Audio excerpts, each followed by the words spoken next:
আসসালামু আলাইকুম। মানুষের ভাগ্যের মোড় কখন যে কোন সাইডই কার নেয় এটা একমাত্র সৃষ্টিকর্তা ছাড়া কেউই জানে না। রফিক চাচা, আমরা রফিক চাচার বাড়িতে আসলাম। রফিক চাচার সাথে একটু কথা বলি। আসসালামু আলাইকুম। ওয়ালাইকুম আসসালাম। কেমন আছেন চাচা আপনি? না, খুব ভালো না বাবা, আমি খুব অসুস্থ। আমি বহুদিন ধরে কাজ কাম করি, আমি চলতেও পারছি না, গা হাত পা কাঁপে, আর এই সাইডটা খুব অসুবিধা করে। এই দাঁড়িয়ে রয়েছে, গা হাত পা কাঁপছে দাঁড়িয়ে থাকা যায় না। না, এবার পা ঝিলেও বসতে পারি না, ওই কোনো রকম জাবিয়ে জুড়ে বসতে হয়। খুব সমস্যা, টাকা পয়সা নেই, ওষুধ পানি খাতি পাইনি, খুব সমস্যার মধ্যে আছে। না কেউ দিন ছিল, পয়সা করে না তেল বাজার ঘাট করে কি দিয়ে, ওই আমার স্ত্রীর চোখটা নষ্ট হয়ে রয়েছে। আরে কথার বর্ণনা শুনে তো বুঝতে পারছেন যে রফিক চাচা একমাত্র এই গৃহের এই সংসারের উপার্জন করার ক্ষমতা ছিল একমাত্র রফিক চাচা। কিন্তু ভাগ্যের নির্মম পরিহাসে আজকে ভাগ্য কোথায় নিয়ে যে দাঁড় করিয়েছে দেখেন। দুইটি ছেলে তার থেকে চলে গেছে ওর দূরে, শ্বশুর বাড়িতে থাকে। এখন স্বামী আর স্ত্রী, এই বৃদ্ধ এবং বৃদ্ধা মানুষ দুটি খুবই কষ্ট করে এই মানবতার জীবনযাপন করছে। তারপরেও চাচাই একমাত্র এই সংসারের ইনকামের একটা উপার্জন করার সক্ষমতা ছিল, কিন্তু শুধুমাত্র দুর্ভাগ্য তাকে টেনে নিয়ে গিয়েছে একেবারেই দুঃসময়। এমন একটা দুঃসময় পার করছে রফিক চাচা যা বর্ণনা করার মতো নয়। কথা বলতে যে কান্না করছে, ঠোঁট ফুলিয়ে এই বৃদ্ধ মানুষটি কান্না করছে, শুধু বেঁচে থাকার একটু অবলম্বন খুঁজছে যে আমি একটু বেঁচে থাকতে চাই। কারণ এখন যে ইনকাম করে খাওয়া সে তো দূরের কথা, শুধুমাত্র চিকিৎসা করে যে একটু বেঁচে থাকবে এই উপায়ও তার আর নেই।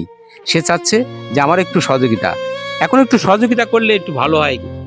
ভালো, আমাদেরকে এই এলাকার থেকে কয়েকটা মানুষ আমাদেরকে বলেছে যে আপনারা একটু রফিক চাচার দিকে একটু সুদৃষ্টি দেন, যেহেতু মানবিক কাজ করছেন আপনারা এই মানুষটির দিকে একটু সুদৃষ্টি দেন এবং এর একটা প্রতিবেদন করে আপনারা সবার কাছে একটু শেয়ার করেন।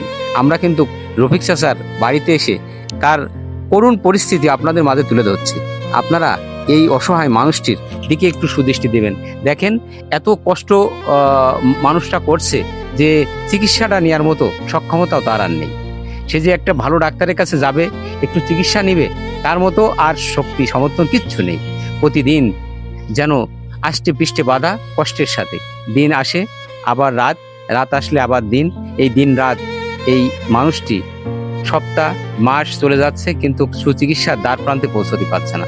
কত কষ্ট করে যে এই মানুষ দুটি চলছে। আপনাদের কাছে আমাদের মিনতি যে আপনারা এই অসহায় মানুষটির দিকে একটু সুদৃষ্টি দেবেন এবং এই ভিডিওটি বেশি বেশি শেয়ার দিবেন। শেয়ার দিয়ে হলেও ভালো কাজে একটু আপনারা সামিল হন। ভালো কাজটা আপনাদের ভিডিওর শেয়ার দিয়ে হলেও করুন, কারণ আপনাদের একটি ভিডিও শেয়ারের মাধ্যমে হয়তোবা কোনো সহৃদয়বান মানুষ রফিক চাচার দিকে একটু সুদৃষ্টি দিতে পারে, আর রফিক চাচার সুচিকিৎসা দ্বার প্রান্তে পৌঁছতে পারে। আমরা চাই রফিক চাচার মতো মানুষ যেনারা আছেন তারা যেন একটু সুচিকিৎসা পায়, কারণ এদের কিন্তু চলার মতো পথ আর নেই। বাজার করতে পারে না, ঘরে চাল নেই, চিকিৎসা নেই, অন্ন বস্ত্র বাসস্থান কিছুই নেই। আমরা আপনাদের একটু দেখাই যে চাচার বর্তমান যে বাড়িতে বসবাস করছে তার চিত্রটা আপনারা একটু দেখুন। আমরা দেখাই, দেখুন, এই দেখেন, এই হচ্ছে সাকিবুল, দেখাও, এই হচ্ছে দেখেন এই সমস্ত জীর্ণ একটা কুঠিরে তার বসবাস। এই দেখেন, এটা দেখাও, এই হচ্ছে রান্না করার জায়গা।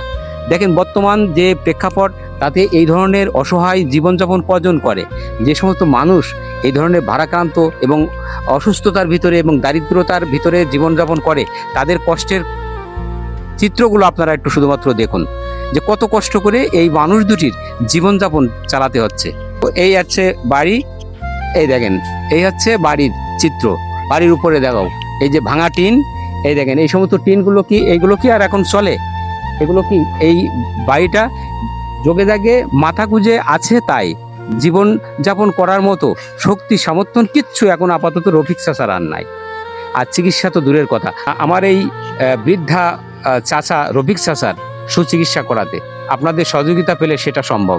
আপনারা এই মানুষটির দিকে একটু সুদৃষ্টি দিন এবং এনার জন্য আমরা 4টে ডাল ভাত খাওয়ার ব্যবস্থা করতে পারি এবং একটু চিকিৎসার জন্য ডাক্তারের কাছে পাঠাতে পারি। আপনারা এই ভিডিওটি বেশি বেশি শেয়ার দিবেন।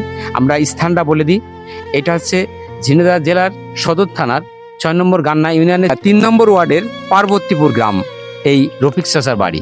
আমরা রফিক চাচার জন্যে আপনাদের কাছে অনেক মিনতির স্বরে জানাই যে আপনারা এই মানুষটির দিকে একটু সুদৃষ্টি দেবেন এবং এই ভিডিওটি বেশি বেশি শেয়ার দিয়ে আপনারা তার পাশে একটু দাঁড়ান। হয় তার একটু নগদ তথ্য প্রদান করুন অথবা এই ভিডিওটি বেশি বেশি শেয়ার দিবেন। শেয়ার দিয়ে হলেও আপনারা এই অসহায় মানুষটির পাশে একটু দাঁড়ান। সবাই ভালো থাকবেন।